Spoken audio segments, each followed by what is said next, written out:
인간이 생각하는 사고하는 그 두 가지 영역이 있는데 지능이라고 부르는 두 가지 영역이 있는데 하나는 범주화예요. 그러니까 분류하는 거죠. 네. 존재에 대해서 내가 특성을 부여하고 그 특성에 따라서 분류를 하지 않으면 이 너무 다양하고 개별적인 세계를 온전히 이해할 수가 없기 때문에 패턴을 가지고 분류를 하는 거죠. 그래서 분류기로서의 지능이 있고 또 하나는 추론이에요. 추론. 인과관계를 만들어서 이것 다음에는 저것이고 저것 다음에는 그것이고 이런 식으로 이제 사건의 일련적인 사건의 연속적인 예측을 가능하게 하는 것이죠. 네. 네. 근데 지금 인공지능이 잘하는 것들을 보면 범주와 추론을 둘 다 잘해요. 네. 그러니까 범주 잘하는 거는 뭐 이미지넷 챌린지에서 그림 보고 네. 이름 붙이는 거 이제 그런 것들이 다 인공지능이 지금 잘하고 있는 것들이고 인간의 능력을 뛰어넘었다고 보고 있죠. 네. 그리고 추론의 영역에 해당하는 것은 알파고 같은 것들이죠. 이걸 이렇게 하면 저렇게 할 거고 저렇게 하면 난 또 이렇게 할 거고 이 결과는 어떻게 될 거야 라고까지 미리 예측을 하고 인간보다 더 좋은 선택을 할 수가 있는 거죠. 사실 추론의 영역이 조금 더 어려운 것 같아요. 음. 그러니까 범주화는 거의 마스터하지 않았나 할 정도로. 네. 그래서 대부분의 지금 인공지능의 승리라고 말하는 게 딥러닝의 승리인데 딥러닝은 범주화적인 측면에서 보면 완전히 마스터를 했는데 네. 근데 인공지능을 연구하는 그 관점이 되게 많아요. 네. 그러니까 딥러닝 이전에 인공지능 연구를 하신 분들 중에 굉장히 유명한 분이 있습니다. 유데아 펄이라는 교수님이 계신데 그분은 현재의 딥러닝 인공지능에 대해서 굉장히 걱정을 하세요. 네. 왜 걱정을 하시죠? 왜냐하면은 그분 추상적으로 보면은 그 약간 전문 용어인데 커브 피팅 게임이라고 그래요. 그래서 굉장히 다차원 공간에 있는 점을 그거를 곡선으로 연결하는 게임을 할 뿐이지 네. 지금 딥러닝이 얻은 것은 없다라고 네. 굉장히 완곡하게 그냥 폄하를 하는 건데 어떻게 보면 인공지능의 승리를 거부하는 게 아니라 다음을 이야기하는 거거든요. 그 다음이 바로 인과율이에요. 우리가 가야 할 곳은 추론을 더 잘해야 한다는 거죠. 그러니까 데이터는 우리가 마스터한 것 같아. 좋았어. 하지만 그 다음의 세계는 추론의 세계라고 하는 거예요. 그러니까 그분이 이제 비유한 것 중에서 제가 되게 마음에 드는 것 중에 하나가 매와 망원경의 비유예요. 매의 눈이 네. 네. 그 수십만 년의 진화를 통해 가지고서 엄청난 배율로 뭔가를 관찰할 수 있는 능력을 갖게 됐잖아요. 네. 근데 그것과 같은 능력을 갖는 게 어떻게 보면 허블 망원경 같은 광학식 망원경일 거란 말이에요. 네. 근데 그거는 그 매가 한 수십만 년 동안 진화를 통해서 그 능력을 갖게 된 거는 데이터 기반의 접근 방법이었어요. 좌충우돌하면서 얻은 지능이거든요. 근데 지금 딥러닝은 그걸 어떻게 보면은 시간을 압축해주는 역할을 한 건지도 몰라요. 놀라운 일이죠. 정말 대단한 일이라고 생각이 돼요. 네. 그런데 인간이 2000년 뭐 한 3000년 정도의 수학 지식만 가지고서 매의 눈을 뛰어넘는 허블 망원경을 만들어낼 수 있었다는 거예요. 그거는 데이터 기반으로는 범주화의 능력만으로는 만들 수 없는 거예요. 굉장히 강한 추론 능력이 있어야 된다는 거죠. 그래서 저희가 이제 슈퍼 인텔리전스 AGI로 가야 할 때는 그거를 한번 생각해 볼 필요가 있어요. 과연 그런 기계를 만들어낼 수 있을까?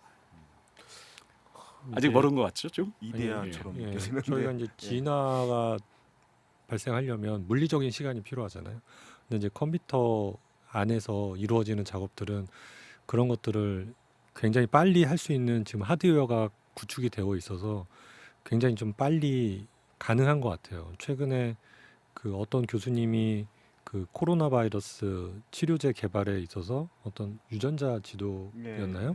그거를 기존에는 6개월 걸리던 것들을 몇 주 만에 그걸 해내신 걸 보면은 점점 우리가 생각하는 것보다는 점점 가속화되고 있다라는 생각이 좀 듭니다. 그래서 인공지능도 어떻게 보면은 이 컴퓨팅 파워 기술의 발달로 인해서 알고리즘도 분명히 그 기여를 하겠지만 우리가 생각하는 것보다는 좀 더 빨리 그런 미래가 좀 다가올 것 같습니다. 진짜 어렸을 때 봤던 원더키드 2020이라는 네. 그 만화를 많은 분들이 좀 알고 계실 텐데 벌써 2020년이에요. 그러네요. 저 어렸을 때는 그런 세계가 올까. 거기도 분명히 뭐 하늘을 나르는 뭐 에어스타, 드론도 나오고 인공지능 기계 로봇도 나오고 하는데 오늘날 그렇게 뭐 악당으로 나오진 않지만 그 정도의 기술은 나온 것 같아요. 맞아요. 네. 그러니까 이게 그 지금 표현이 가속화라는 키워드 말씀하셨고 하니까 그러니까 일반인들은 그 가속화에 대한 그 점점 더 가속화에 대한 정보가 일단 없고 그래서 소외가 되고 점점 그리고 이제 사회적으로는 점점 이제 모르니까 불안해지는 것 같아요. 그러니까 그 어떤 뭐 로봇도 그렇지만 이 기술의 발전하는 그 속도가 되게 빠르게 진행이 되고 있고 그게 뭐 그 이데아처럼 느껴지지만 지금 그게 가능할 것이다라고 또 얘기하시는 분들 계시고 전망하시는 분 계시고 그런 어떤 사회적 불안 이런 거를 아까 처음 말씀하셨을 때 아 이게 이거다 지금 현 수준은 이거다 뭐 이런 식의 어떤 얘기들을 망성이 풀어나가야 그게 좀 해소가 되지 않을까라는 또 생각이 들긴 하거든요. 어떤 그 이 뭐 갭이 계속 벌어지는 것처럼 느껴지는데 정보의 갭이나 뭐 이런 그 인공지능 자체도 기술적으로도 국가적으로도 되게 갭이 막 멀어지는 것 같고 커지는 것 같고 그래서 이제 막연한 두려움이 거기서 또 생기지 않나 뭐 이런 생각이 들긴 하거든요. 네. 사실 이 자유민주주의 그 자유시장 경제에서는 토지, 노동, 자본 맨날 저희 학교에서 배웠잖아요. 네. 이게 되게 중요한 3요소다. 근데 지금은 이 인공지능 기술을 각 산업 분야에 활용하는 것과 안 하는 것과 굉장히 좀 차이가 큰 것 같아요. 그렇죠. 그래서 이러한 기술을 사용하냐 안 하냐에 따라서 기업들이 많이 격차가 벌어질 것 같고 그다음에 또 유럽에서는 이 인공지능 기술을 사용하고 못하고 그런 거에 따라서 좀 빈부의 격차 뭐 기업의 간의 좀 차이 이런 것들이 있어서 인공지능 기술을 활용하는 거에 대해서 무슨 세금을 매긴다 뭐 이런 얘기도 좀 논의되고 있거든요. 그래서 인공지능을 활용하는 거에 세금을 매긴다. 예, 뭐 그런 논의도 좀 있는 걸 어서 뉴스에서 본 것 같아요. 뭔가 독점적으로 예. 이익을 가져갈 수 있는. 있기 때문에 예. 공익적인 면에서 세금을 매기자. 그렇죠. 그렇군요. 그냥 그 지금 이렇게 지금까지 얘기 말씀을 이렇게 쭉 들어보니까 아, 이 방송을 듣는 시청자들도 AI에 대해서 조금 무서워할 것 같아요. 지금까지 얘기는. 그러니까 뭐 기술이 가속화되고 뭐 이렇게 있는데 우리가 지금 무서움과 두려움을 얘기를 계속 하다 보니까 글로 빠지지 않을까 생각이 되는데 사실 대표적인 그 충격적인 그런 어떤 그 시점은 사실 알파고였잖아요. 그래서 그 알파고가 가져다준 어떤 두려움과 무서움 그때 현장에서 지켜보셨는데 그런 얘기를 좀 이렇게 더 해주시면 좋을 것 같아요. 네. 네, 저는 첫 번째 바둑, 2016년 3월 9일에 있었던 첫 번째 바둑을 예. 실시간으로 지켜보면서 예. 해설을 하는 녹화 방송을 했었는데요. 예. 그때 어떻게 발탁이 되신 거예요? 바둑도 아시고 그런 인공지능도 아시고 그래서 발탁이 되는 거예요? 어떻게? 그런 것 같진.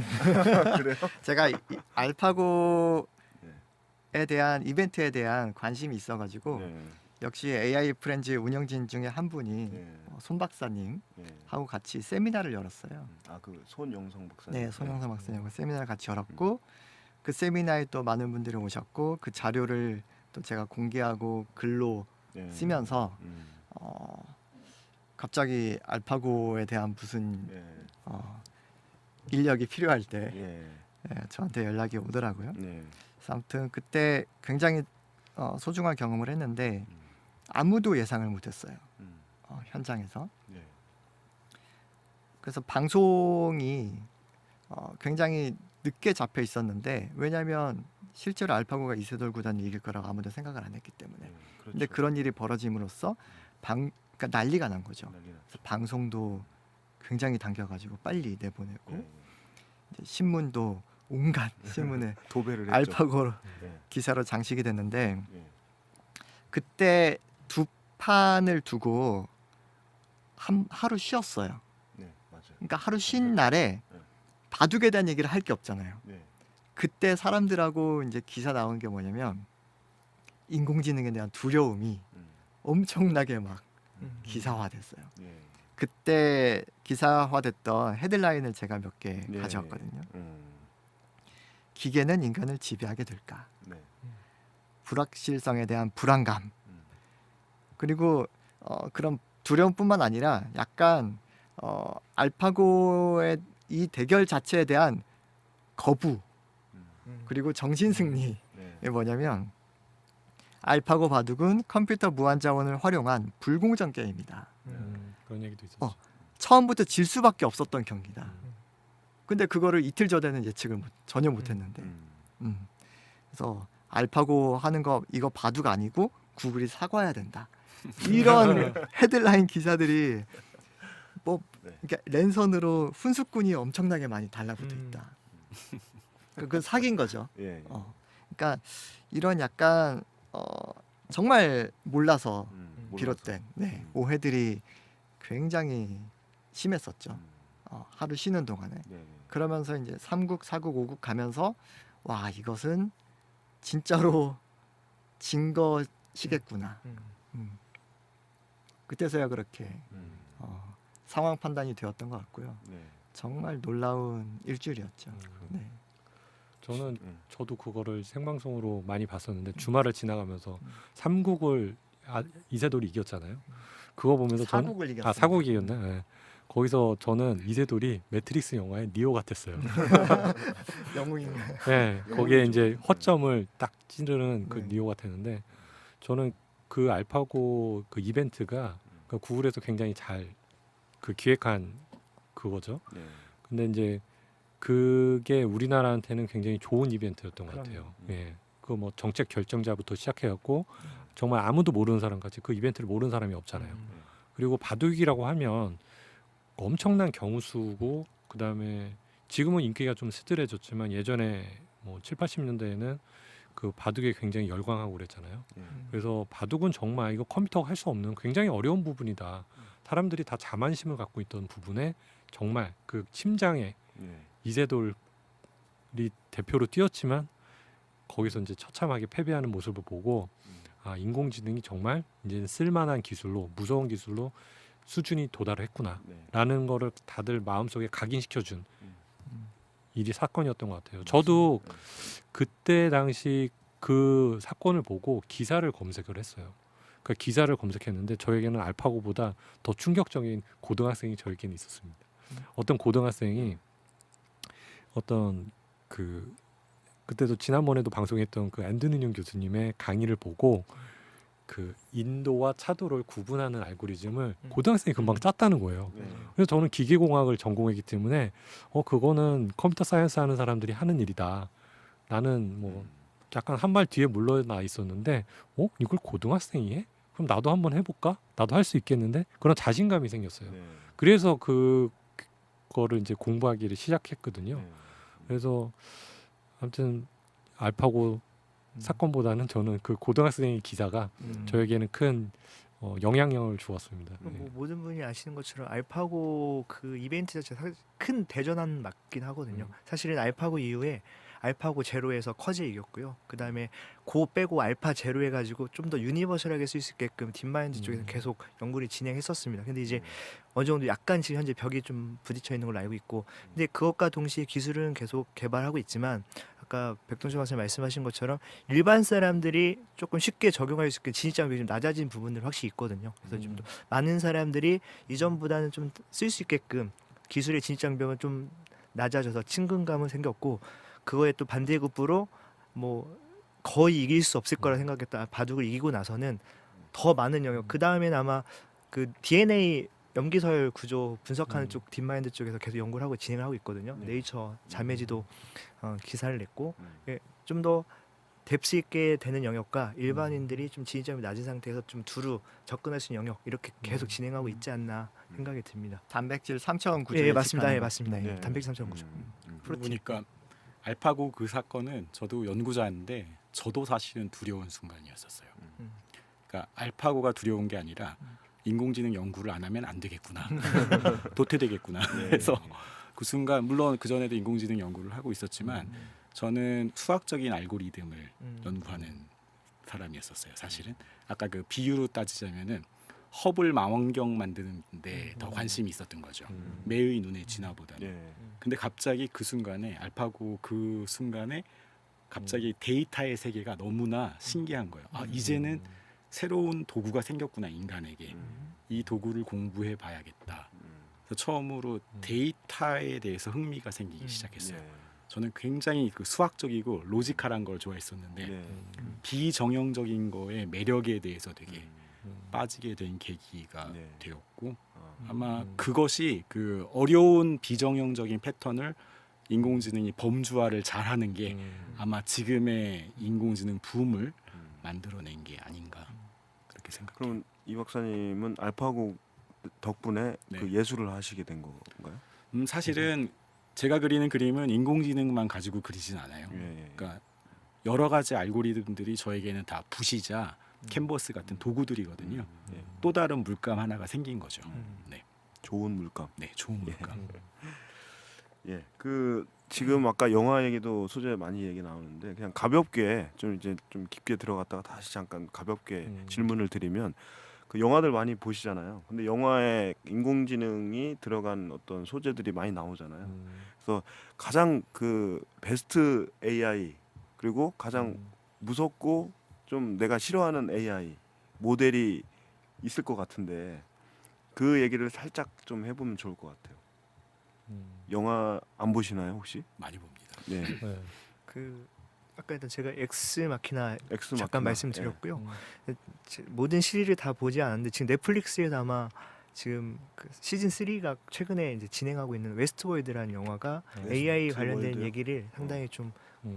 AI 시대죠. 그러니까 새로운 이데아에 대한 이야기들을 펼쳤다는 얘기만 들어봤고요. 직접 네. 보지 못해. 혹시 보신 분이 봤어요. 계시면 네. 와 보셨어요? 그 웨스트월드라고 그 인공지능 로봇으로 서부 시대를 테마파크. 네, 테마파크. 테마파크를 아, 만들어요. 테마파크. 그래서 그 사람이 들어가서 정말 도덕 관념도 없이 자기 하고 싶은 대로 다 하는 거예요. 네, 아무것도. 그리고 이제 다시 리셋되고. 아, 리셋돼요. 예. 그 다음 손님이 오면 또 테마파크가 리셋돼야 되니까 인공지능 로봇의 기억을 다 지우고 다시 리셋하고. 그러니까 인공지능 로봇을 네. 대상으로 인간이 실제 사회에서는 할 수 없는 온갖 악행을 다 해볼 수 있는 거예요. 아. 온갖 쾌락을 다 추구해 그럼 볼 그 수 있는 거예요. 테마파크는 로봇들만 있어요? 그렇죠. 사람은 없고. 네. 아, 사람은 없고. 근데 이제 그 테마파크에서 빠져갖고 평생을 거기서 보낸 사람도 있어요. 어. 네. 예. 그러니까 저한테는 이제 원픽 영화가 영화나 원픽 매트릭스예요. 저는 매트릭스. 1999년도에 그 영화를 보고 예. 영화관에서 나오는데 예. 정말 그 호접지몽이 생각나더라고요. 이게 그러니까 저는 그 영화 안에서 좀 기억 남았던 내용이지. 그거는 1탄은 아니고 이제 2탄이긴 한데 그 어떤 주인공은 아닌데 다른 조연 배우 중에 하나가 나는 이 매트릭스가 가짜인지는 알지만 이 안에서 느끼는 쾌락이 너무 좋아서 나오기 싫다. 나오기 싫다. 뭐 이런 얘기를 하거든요. 네. 그런데 그 어떤 실존주의 철학이라든가 아니면 그 본질적인 뭔가 이건 사실 실제가 아니고 자기가 그냥 통안의 뇌처럼 자기가 그냥 느끼는 거잖아요. 그러니까 그런 거에 대한 좀 자기만의 철학이 없으면은 이런 인공지능으로 인해서 어떤 가져다주는 편리함, 개인화의 세계에 사람들이 좀 쉽게 빠질 수가 있어서 이거는 나중에 좀 사회적으로 잘못 이용하면 문제가 될 수 있기 때문에 그런 부분을 좀 주의해야 될 것 같다는 좀 생각이 듭니다. 네. 다른 분들 영화 뭐 추천하셔도 돼요. 저희 시청자분들은 인공지능을 더 친숙하게 아니면 더 이해하기 위해서 영화들 좋은 영화들 많잖아요. 인공지능하고 직접 관련 있을 수도 있는데 조금 더 확장된 의미에서 보면은 그러니까 인공지능이라는 게 저희한테 편리한 기능으로 느껴진다고 하면은 아마 증강이라는 느낌이죠. 증강. 휴먼 오그멘테이션. 네. 그러니까 인간에게 기능을 높여주는 거예요. 사실은 안경도 인간의 기능을 높여주잖아요. 네. 스마트폰도 통신의 기능을 높여주는 거고. 네. 네. 근데 인공지능도 어떻게 보면 인간의 지능을 증강시켜주는 건데 공각기동대에서 나오는 그 넷은 광활하다 하면서 네트워크를 통해 가지고 수많은 지능들과 연결되는 그런 철학이 상당히 오래전에 나왔었거든요. 공각기동. 공각기동대. 네. 그게 고스트 언제 인더 쉘이라고. 이건 그게 아마 만화에서. 90년대 오시마모로 일본 감독이 네. 만든 거. 영화로도 나오고 영화로도 네. 메이크 됐었죠. 그리고 최근에도 그게 음. 새로 나왔었어요. 넷플릭스에도. 네. 저는 그거를 굉장히 철학적으로나 아니면은 엔터테인먼트로서도 네. 좋아하는데 최근에 나오기 시작한 거기 캐릭터가 하나 있어요. 그게 아마 다치코마라는 조그만 로봇이에요. 아, 여성의 목소리를 가지고 있는 거미처럼 생긴 되게 굉장히 귀여운 로봇이에요. 아, 그 걔네들이 에피소드에서 다뤄지는 그 기능들이나 감성들 이런 걸 보면은 굉장히 놀라워요. 예. 음. 다치코마. 다치코마. 예. 네. 뜻이 뭔지는 정확히 모르겠네요. 네, 네. 저는 이제 이 인공지능 기술이 그러니까 뭔가 좀 변환해 준다는 좀 편리하게 변환해 주는 기계 장치 같거든요, 느낌에. 저희가 이제 자율주행하는 자동차도 들어오는 영상을 핸들의 각도로 그러니까 각도를 어떤 분류로 놓고 거기다가 할당을 해 주는 거잖아요. 그래서 우리가 뭐 기계 장치를 전혀 모르더라도 우리가 단순한 동작을 자동으로 변환해 주잖아요, 기계 장치들이. 네. 지금 요 음향 감독님이 여기 스위치를 올리고 내리는 이 단순한 행동을 볼륨을 조절하는 그 안에 복잡한 기계 장치들이 그걸 역할을 하잖아요. 네. 그런데 그전에는 기계 장치들이 그런 것들만 했다 그러면 우리가 사람이 할 수 없다고 생각했던 뭐 복잡한 추론이라든가 비선형 분류라든가 이런 것들도 해주기 때문에 인공지능이 이런 사람의 능력을 증강해주는 그런 도구로서 좀 많이 예. 사용될 수 있을 것 같아요. 근데 이제 그런 와중에 이제 사람의 판단과 최종적인 결정은 항상 사람이 항상 슈퍼바이즈 해야 되는 것 돼야 이제 사람들이 그걸 통제할 수 있기 때문에 그런 무서움으로부터 좀 벗어날 수 있지 않을까 맞아요. 그런 생각이 좀 듭니다. 그러니까 대체제로서가 아니라 예, 같이 공존할 수 있는 도구로서 예, 사용되죠. 도구로서 음. 공존하면 참 좋을 것 같은데. 네. 보통 이제 보면 툴이라고 저는 좀 음. 이야기를 하는데요. 이제 저희 도메인 기계공학에서 AI 연구를 좀 접목한 입장에서 보면은 일단 툴적인 측면에서 일단 활용 가치 좀 아직은 높게 평가를 하고 있고요. 그러니까 뭔가를 기술적인 거 대체하는 게 아니라 뭐 매틀랩이나 여러 가지 공학용 소프트웨어가 있어요. 근데 이제 뭐 엑셀 쓰는 사람들은 엄청 잘 쓰는 분 많잖아요. 이제 그런 것처럼 어떤 내가 문제를 풀고 있는데 확실하게 도움 줄 수 있는 영역이 명확하게 아까 그 범주와 이제 저희는 분류 어떤 상황에 대한 분류하는 문제는 탁월하기 때문에 그런 부분에서 좀 도움 받을 수 있는 솔루션 방법론적인 게 하나 들어왔다고 또 생각을 하고 좀 있습니다. 네. 이 정도 영역까지는 조금 어느 정도 네. 네. 판단이 가능한데 네. 이제 다른 영역에 대해서는 아직까지 모르는 게 좀 많아서 네. 우리 이정원 박사님은 기억에 남는 영화 없으시면 넘어가겠습니다. 혹시 보셨어요? 저번 저희가 봤죠. 모임할 때 음. 잠깐 얘기했던 그게 아마 쉬리 이런 게 원조였을 것 같아요. 원조격 원조 있죠. 영화였을 네. 것 같아요. 자, 영화 얘기 잠깐 해봤고요.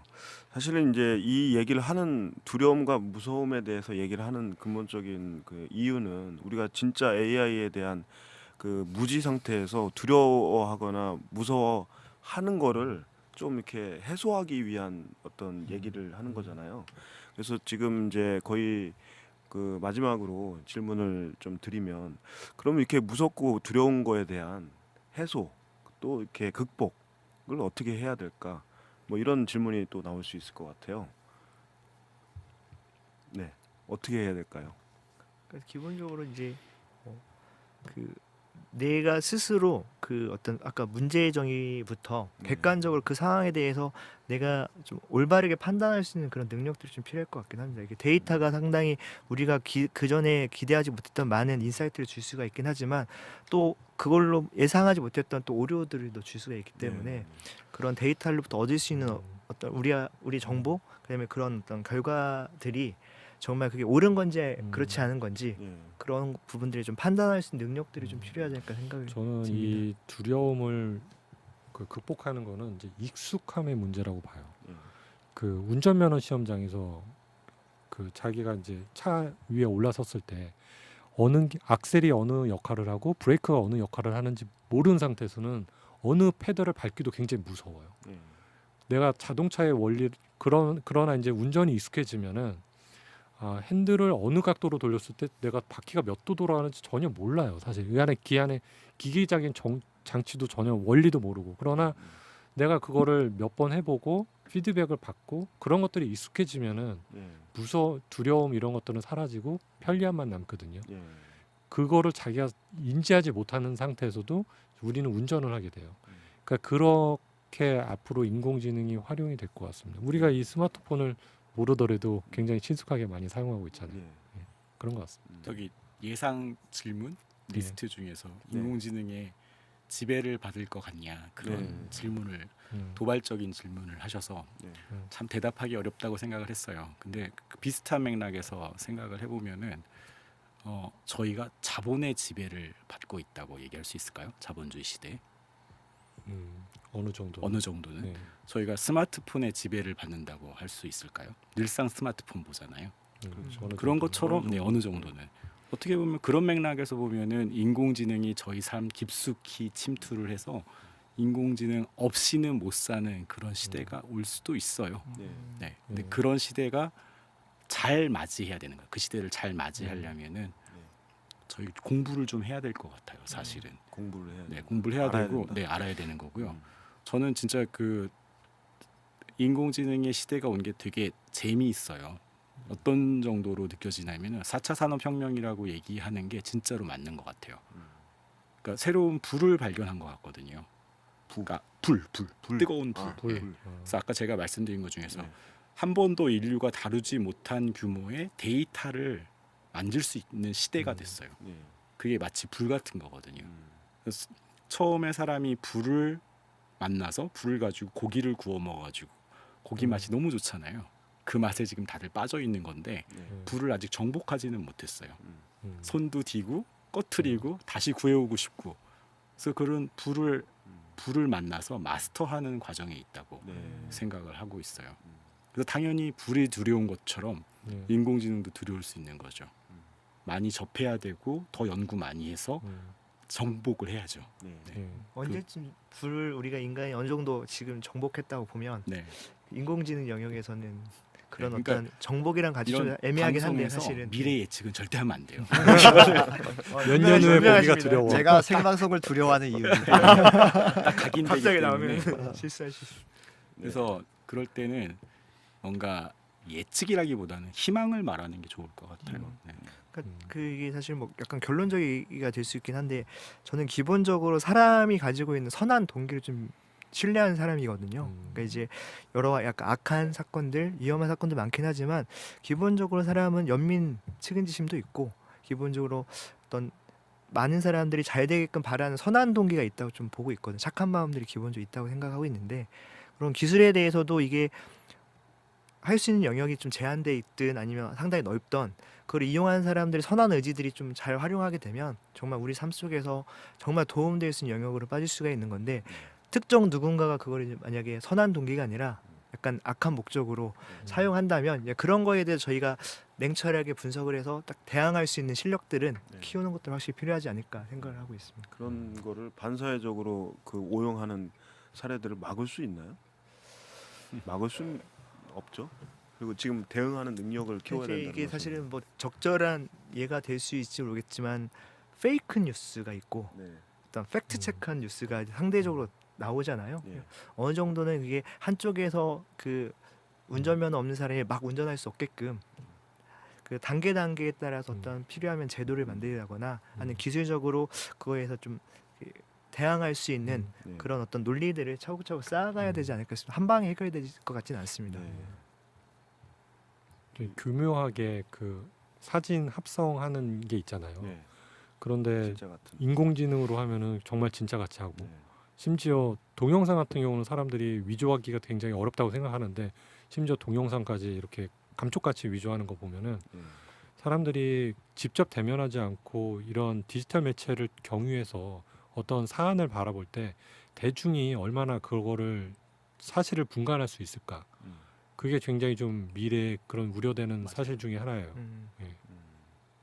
그러니까 어떻게 보면. 저희가 미디어를 통해서 접하는 많은 것들, 목소리, 사진, 동영상은 피지컬하게 네. 물리적인 대상물이 1대1로 매핑되는 시대였었거든요. 그렇죠. 근데 이 끈이 지금 사라지고 있는 네. 거죠. 내 자신을 증명하기도 힘든. 네. 근데 시대인 이걸 것 긍정적으로 보면은 네. 버추얼 아바타나 뭐 이런 게 생겨서 개인 비서도 막 생길 수 있고 허 같은 그런 인공지능 나올 수 있지만 악용되기로 따지면은 또 그렇게 악용될 수도 있는 거죠. 항상 양날의 검 같은. 음. 그래서 일단은 그러한 가능성을 인식하고 있는 게 중요한 거죠. 음. 보이스피싱 같은 것도 초창기에는 많은 사람들이 속았지만 이제는 그런 수법이라는 게 있구나라는 걸 알고 나서부터는 그렇게 많이 속진 않을 거예요.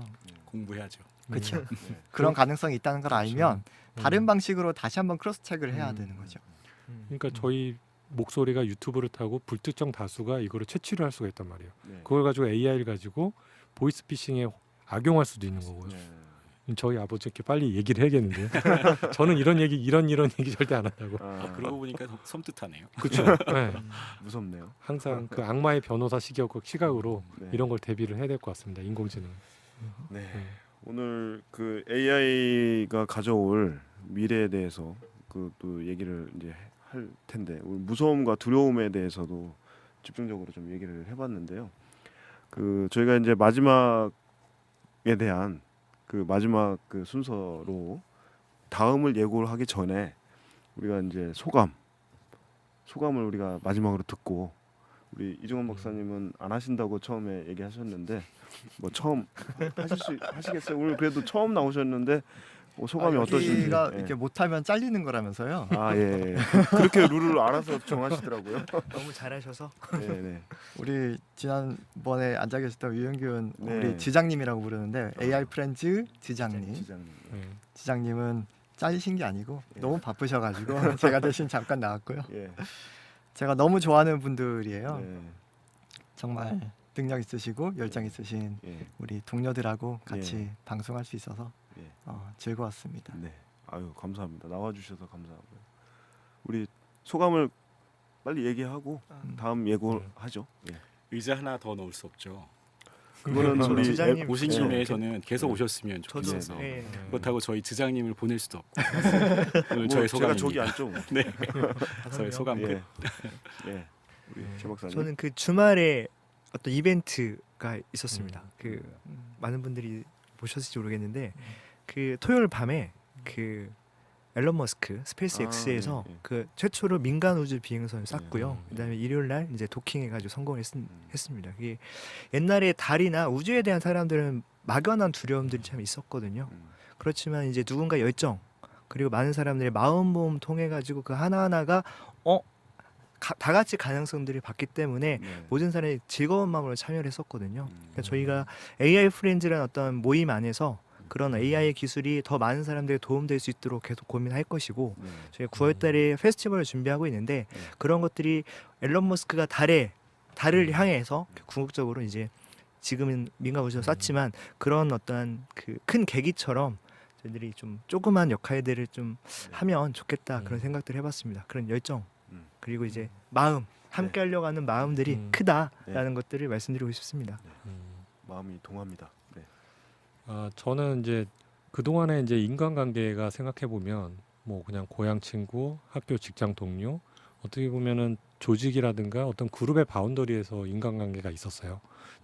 어쩔 수 없이 생기는.